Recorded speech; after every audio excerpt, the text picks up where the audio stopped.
Hello students, welcome to you at easily English solution an easy way of learning. इस video में हम लोग CBSE board class 10 English की जो book है बी हाइव, उसका चैप्टर नंबर 2 का पार्ट 2 हम लोग पढ़ने जा रहे हैं। इसका हेडिंग है the shehnai of Bismillah Khan. इसको डिटेल में लाइन बाय लाइन हिंदी में एक्सप्लेन किया जाएगा अभी, और ध्यानपूर्वक आप इसको सुने, पूरा का पूरा चैप्टर आपका क्लियर हो जाएगा। तो चलिए स्टार्ट करते हैं। The shehnai of Bismillah Khan, Bismillah Khan की शहनाई। देखिए फर्स्ट अस्टांजा जो है, यानी फर्स्ट जो पैराग्राफ है,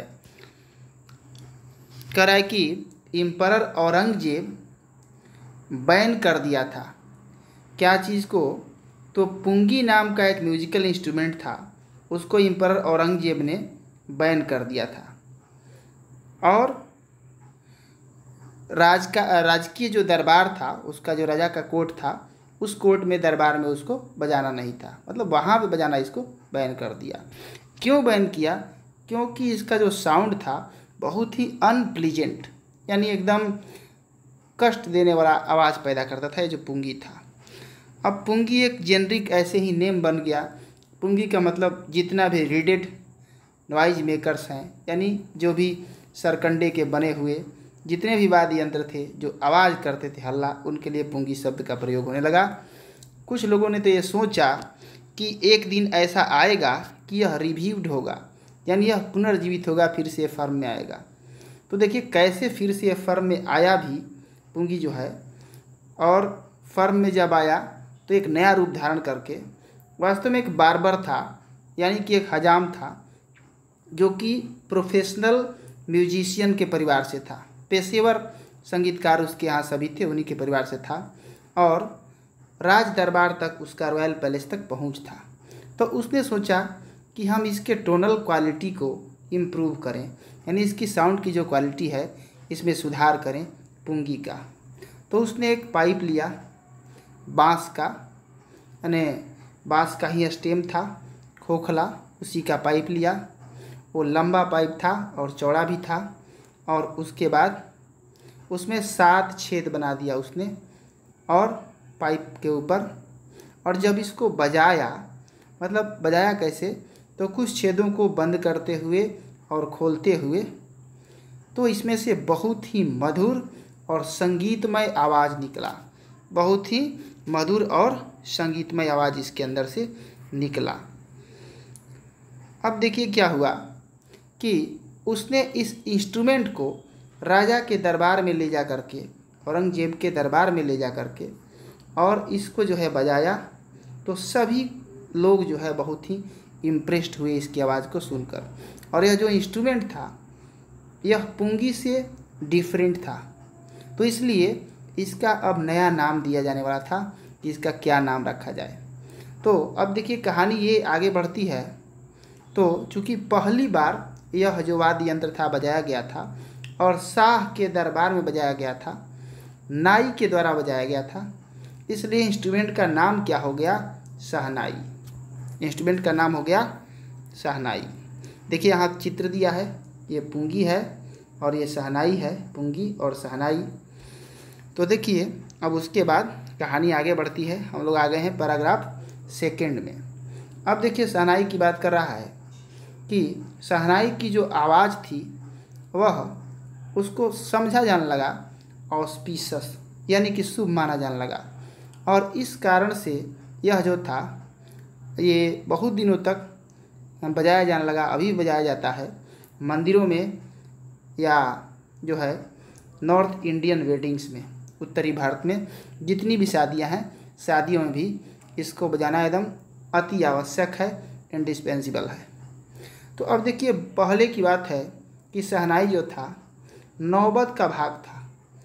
नौबत का मतलब है ट्रेडिशनल एंसेम्बल, मतलब कि 9 म्यूजिकल जो इंस्ट्रूमेंट होते थे राजा के दरबार में बजाए जाते थे, 9 तरह के वाद्य यंत्र, तो उन्हीं में का एक भाग था शहनाई। और उस 9 म्यूजिकल इंस्ट्रूमेंट को मिलाकर एक साथ क्या कहा जाता था? तो नौबत कहा जाता था। अब देखिए अब हाल तक इसका यूज जो है टेम्पल्स में और वेडिंग्स में, शादी में किया जाता था। और इस इंस्ट्रूमेंट को क्लासिकल स्टेज पर लाने का, यानी क्लासिकल जो म्यूजिकल इंस्ट्रूमेंट होते हैं, परंपरागत वाद्य यंत्र बहुत ही प्रतिष्ठित होते हैं, जैसे तबला, ढोलक, हारमोनियम, इस सब का बड़ा कद्र है। मतलब इस सीख जाने पर, कोर्स करने पर म्यूजिक टीचर का बहाली भी होता है। तो इसको भी क्लासिकल म्यूजिक के लेवल में लाने का, क्लास में लाने का, श्रेणी में लाने का जो श्रेय जाता है वह उस्ताद बिस्मिल्लाह खान को आधुनिक युग में जाता है। अब देखिए यहाँ पर उस्ताद बिस्मिल्लाह खान के बारे में ही मुख्य रूप से यहाँ ये चैप्टर है, और शहनाई के बारे में, इसलिए उनके बारे में थोड़ा सा लाइफ स्टोरी यहाँ पे दिया हुआ है। तो पैराग्राफ जो 3 है, कह रहा है कि 5 साल के जब थे बिस्मिल्लाह खान, तो गिल्ली डंडा एक खेल होता है, लकड़ी से खेला जाता है, वो खेला करते थे। वो तालाब के नज़दीक में पुराने जो डुमरांव का राज्य था वहाँ पर, जो कि डुमरांव का राज्य कहाँ है, बिहार में है।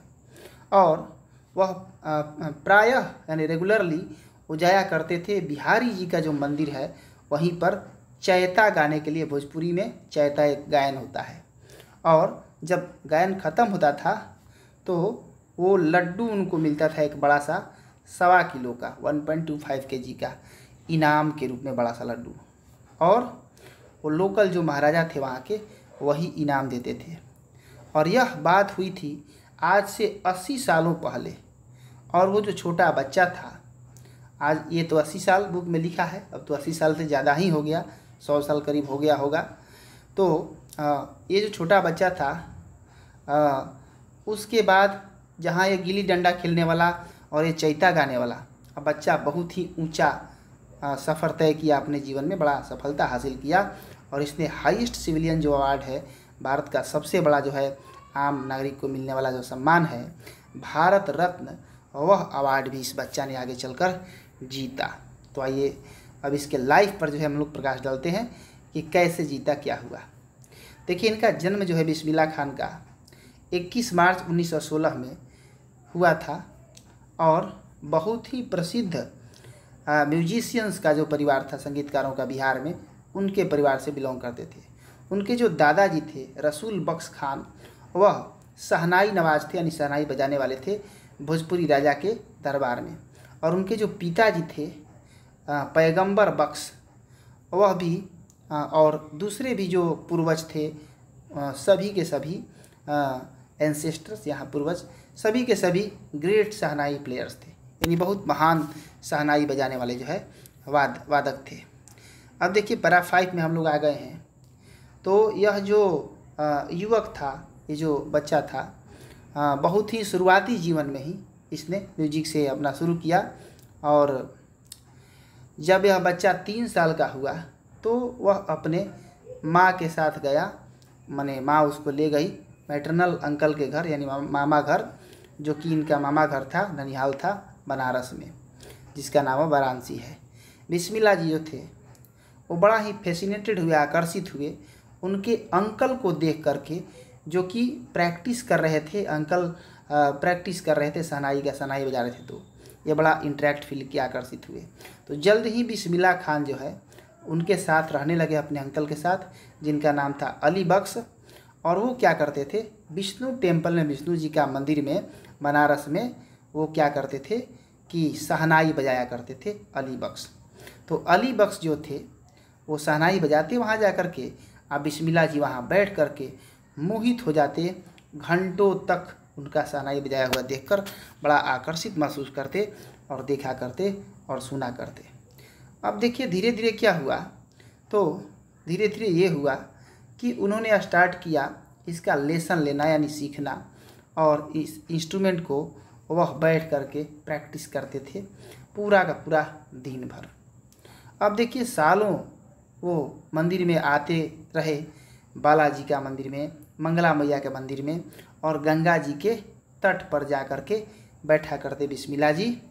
और इस युवक के लिए यह प्रिय स्थान हो गए ये सब जगह, मंगला मैया का मंदिर, बिहारी जी का मंदिर, बालाजी का मंदिर और गंगा मैया का जो है तट। और वहाँ पर जो है अकेला में वो प्रैक्टिस करने लगे शहनाई बजाने का।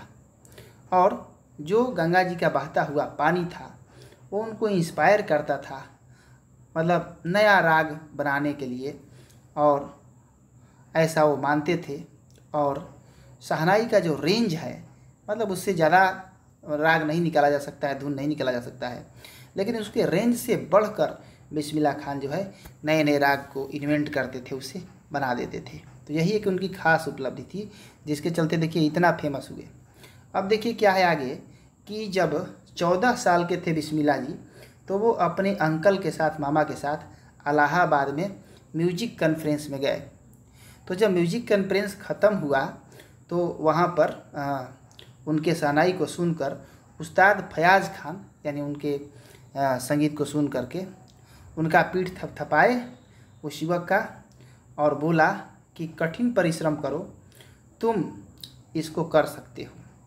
अब क्या हुआ कि ऑल इंडिया रेडियो, यानी एक रेडियो स्टेशन जो है ऑल इंडिया रेडियो, यह खुला लखनऊ में 1938 में इसकी स्थापना हुई।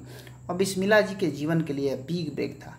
ये क्वेश्चन आता है कि what was Bismillah big break, तो बिग ब्रेक था इनके लिए 1938 में खुला। तो वो जल्द ही क्या हो गए, तो प्रायः सुना जाने लगा उनको शहनाई बजाते हुए रेडियो स्टेशन पर, यानी कि नेम एंड फेम उनका बढ़ने लगा। अब देखिए एक उपलब्धि दे रहा है, बहुत ही महान उपलब्धि इनका, पैराग्राफ 7 में, कि जब भारत जो है आज़ाद हुआ 15 अगस्त 1947 को, तो बिस्मिल्लाह खान पहले व्यक्ति बन गए जिन्होंने आज़ादी का जो है स्वागत किया, अभिवादन किया देश को शहनाई बजा करके।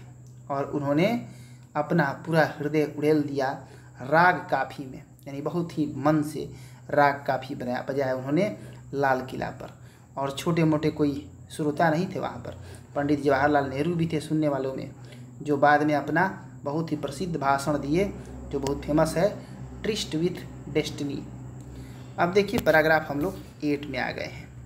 बिस्मिल्लाह खान जो थे, बिस्मिल्लाह खान बहुत सारे यादगार परफॉर्मेंस दिए, और भारत में भी और विदेशों में भी। उनका पहला जो ट्रिप था विदेश का, वह अफ़गानिस्तान में था। वहाँ के जो राजा थे किंग जहीर शाह, वह बहुत ही ज़्यादा इनके माने म्यूजिक प्लेइंग से इम्प्रेस्ड हुए, प्रभावित हुए।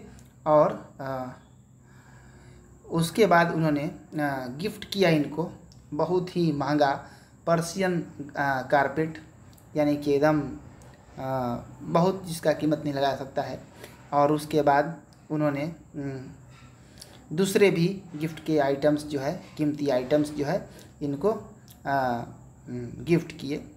तो जो राजा थे अफ़गानिस्तान के, सिर्फ वही एक ऐसे व्यक्ति नहीं थे जो कि इनके शहनाई बजाने से फैसिनेटेड हुए, आकर्षित हुए, बल्कि बिस्मिल्लाह का जो म्यूजिक जो था उससे फिल्म डायरेक्टर विजय भट्ट इतना ज़्यादा इम्प्रेस्ड हुए इनका शहनाई सुन करके कि उन्होंने वो एक त्यौहार पर सुना था इनका शहनाई बजाते हुए, और उसके बाद उन्होंने एक फ़िल्म बनाया, और उस फिल्म का नाम ही अपना रख दिया। क्या नाम रखा, तो गूंज उठी शहनाई। शहनाई के नाम पर ही फिल्म का नाम रख दिया। और क्या नाम था उस डायरेक्टर का, तो उनका नाम था विजय भट्ट। अब देखिए आगे, फिल्म जो था, फिल्म तो हिट हुआ बड़ा ही। और बिस्मिल्लाह खान जो थे उनका एक राग भी था, मतलब वो गाए भी थे, इसमें बजाए थे, दिल का खिलौना है टूट गया, ये गाना गाया उन्होंने, और अपने शहनाई भी बजाया, और पूरे देश भर में ये चार्ट बस्टर हो गया, यानी हिट से भी महा हिट हो गया फिल्म। और इस महान सफलता के बावजूद भी बिस्मिल्लाह जी जो हैं, इनका फिल्म के दुनिया में लिमिटेड ही करियर रहा, ज़्यादा ये मतलब इसमें इसके चक्कर में ना पड़े, फिल्म ना बनाए। विजय भट्ट का गूंज उठी शहनाई, उसके बाद विक्रम श्रीनिवासन का कन्नड़ फिल्म था सानिधि अपन्ना, उसमें काम किया इन्होंने। करें कि मैं I just can't come to term with artificiality and glamour of film world. करें कि मैं फिल्म दुनिया के चक्काचौंध और बनावटीपन से प्रभावित नहीं हूँ, यानी मुझे इससे कोई लेना देना नहीं है। जोर देकर इस बात को उन्होंने कहा। अब देखिए अवार्ड्स तो इनको मिले, बहुत सारे सम्मान मिले और बहुत ख्याति मिला, और बहुत ज़्यादा मिला और बहुत तेज़ी से मिला। बिस्मिल्लाह खान क्या हो गए, पहले भारतीय बन गए जिनको इनवाइट किया गया परफॉर्म करने के लिए बहुत ही प्रतिष्ठित लिंकन सेंटर हॉल में यूनाइटेड स्टेट्स ऑफ अमेरिका में बुलाया गया और उन्होंने भाग लिया। बिस्मिल्लाह जी ने वर्ल्ड एक्सपोजिशन में भी भाग लिया इन मॉन्ट्रियल में, मॉन्ट्रियल नाम की जगह पर। और उसके बाद Montreal world exposition in Montreal in केनिज, और केनिज आर्ट फेस्टिवल में भी भाग लिया उन्होंने। ओसाका ट्रेड फेयर में भी भाग लिया। और so well known did he became internationally that an auditorium in Tehran was named after him. यानी अंतर्राष्ट्रीय तौर पर दुनिया भर में इतना ना वो फेमस हो गए कि एक ऑडिटोरियम बनाया गया ईरान की राजधानी तेहरान में इन्हीं के नाम पर, जिसका नाम रखा ताहार मस्की उस्ताद बिस्मिल्लाह खान। उस स्टेडियम का नाम रखा गया। अब देखिए जो राष्ट्रीय जो पुरस्कार है, जो अवार्ड है, जैसे कि पद्मश्री, पद्म भूषण और पद्म विभूषण, ये सब तो उन्हें मिला ही। और 2001 में क्या हुआ कि उस्ताद बिस्मिल्लाह खान 2001 में इनको इंडिया का सबसे हाईएस्ट सिविलियन अवार्ड मिला, भारत रत्न। और अवार्ड्स तो बहुत सारे मिले। और जब उनके छाती पर ये अवार्ड्स का मेडल सजा तो उनकी आंखें जो थी यानी बहुत ही दुर्लभ खुशहाली से चमक उठी। और उन्होंने कहा, क्या कहा है, बड़ा स्टेटमेंट जो है इम्पोर्टेंट है, करें कि all I would like to say is teach your children music, this is Hindustan richest tradition, even the west is now coming to learn our music. करें कि मैं सब कुछ बस इतना ही कहना चाहूँगा कि अपने बच्चों को संगीत सिखलाइए। यह हमारे हिंदुस्तान की बहुत ही धनी परंपरा है और आज तो पश्चिमी देशों के लोग भी हमारी संगीत को सीखने के लिए आ रहे हैं। अब देखिए हम लोग आ गए पैराग्राफ 12 में। और इन सभी यात्राओं के बावजूद भी जो है दुनिया भर के खान साहब जो थे बहुत ही यानी शौकीनी पूर्वक कहते हैं, यानी फॉन्डनेस में कहते हैं, प्रिय अपने बातों को बताते हैं कि सबसे ज़्यादा वो बनारस उनको प्रिय था और डुमरांव प्रिय था। और सबसे दुनिया का आश्चर्यजनक कोई शहर लगता था ये दोनों, माने उनको यही दोनों दुनिया का सबसे अच्छा शहर। एक स्टूडेंट एक बार उनको चाहता था कि वो एक शहनाई स्कूल खोलेगा अमेरिका में और उसका हेड बने। और स्टूडेंट जो है उनको वादा किया कि मैं क्या करूँगा कि बनारस जैसा इन्वायरमेंट जो है रिक्रिएट कर दूँगा, पूरा यानी मंदिरों का नकल करके जो है ऐसा कर दूँगा। लेकिन खान साहब ने उससे पूछा कि क्या वह गंगा जी को भी ला देगा अमेरिका में, यानी अमेरिका में बनारस जैसा नकल तो कर देगा, मंदिर का बना देगा, लेकिन क्या गंगा जी को भी ला देगा? तो गंगा जी को तो भाई ला नहीं सकता है। तो इसलिए ही उन्होंने बोला कि मैं नहीं, मैंने वहाँ अमेरिका में नहीं मैं काम करूँगा, उसका हेड नहीं बनूँगा। उसके बाद में वो कहते हैं, उनको याद आता है कि करें कि when ever I am in foreign country, जब मैं विदेशों में होता हूँ, आई कीप यर्निंग टू सी हिंदुस्तान, तो मुझे हिंदुस्तान को देखने की बहुत ही तड़प होती है, इच्छा होती है। जब मैं मुंबई में रहता हूँ तो मैं बनारस की देखने की बड़ा इच्छा होती है और वहाँ के माने पवित्र गंगा नदी के तट पर। और जब मैं बनारस में होता हूँ तो मैं मिस करता हूँ डुमरांव के यूनिक मट्ठा को। मट्ठा क्या होता है? छाछ, मतलब दूध का दही का मथ करके निकाल दिया जाता है, जो चीज़ लास्ट में जो बच जाता है वही मट्ठा होता है। अब देखिए हम लोग आ गए इधर पैराग्राफ 13 में। उस्ताद बिस्मिल्लाह खान का जो जीवन है बहुत ही परफेक्ट एग्जाम्पल है क्या चीज़ का? तो रिच कल्चरल हेरिटेज का, यानी कि बहुत ही धनी भारतीय जो हेरिटेज है, मतलब कि जो धरोहर है, जो कल्चर है उसका। One that effortlessly accept that a devout Muslim like him can very naturally play the shehnai every morning at Ustad Bismillah at Kashi Vishwanath temple. एक चीज़ देखिए यहाँ पे बता रहे भारतीय कल्चर का एक यूनिकनेस बता रहा है कि देखिए बिस्मिल्लाह खान जैसा डिवोट मुस्लिम, यानी कि एक अपने धर्म के लिए समर्पित जो मुस्लिम है, और कट्टर मुस्लिम जिसको कह सकते हैं, कट्टर नहीं कहेंगे मतलब समर्पित अपने धर्म के लिए। और वो नेचुरल रूप से जा करके और सुबह में काशी विश्वनाथ मंदिर में जहाँ शहनाई बजाता है मुस्लिम, और हिंदू टेम्पल में शहनाई बजाता है। तो ये चीज़ भारत की ही एक यूनिकनेस है, एक अलग चीज़ है। देखिए यहाँ पर एक ऊपर इंस्टांस दिया है, इसको हम बता देते हैं कि एक बार इनसे पूछा गया था कि क्या आप पाकिस्तान में मतलब क्यों नहीं गए, भारत आज़ाद हो गया था तो। देखिए शेखर गुप्ता है, पूछते हैं कि when partition happened didn't you and your family think moving Pakistan. जब भारत का बंटवारा हुआ तो आप और आपके परिवार पाकिस्तान जाना नहीं चाहे। बिस्मिल्लाह जी क्या बता रहे हैं कि भगवान ने मना कर दिया, मैं और बनारस छोड़ूं, कभी नहीं हो सकता है। मैं पाकिस्तान एक बार ज़रूर गया था, बॉर्डर को क्रॉस कर दिया था, सिर्फ यह कहने के लिए मैं पाकिस्तान गया हूँ।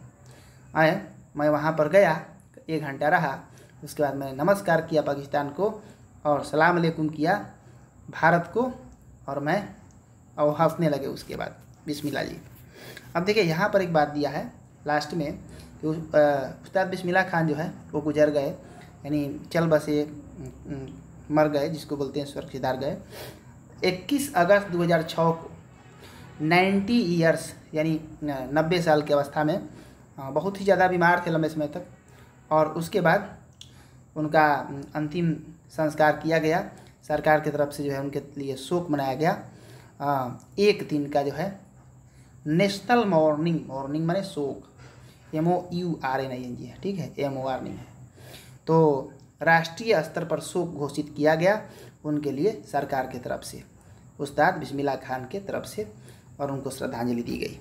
तो इस लेसन को हम लोगों ने पूरा कर लिया। इस प्रकार से आशा करते हैं आप समझ चुके होंगे अच्छी तरह से।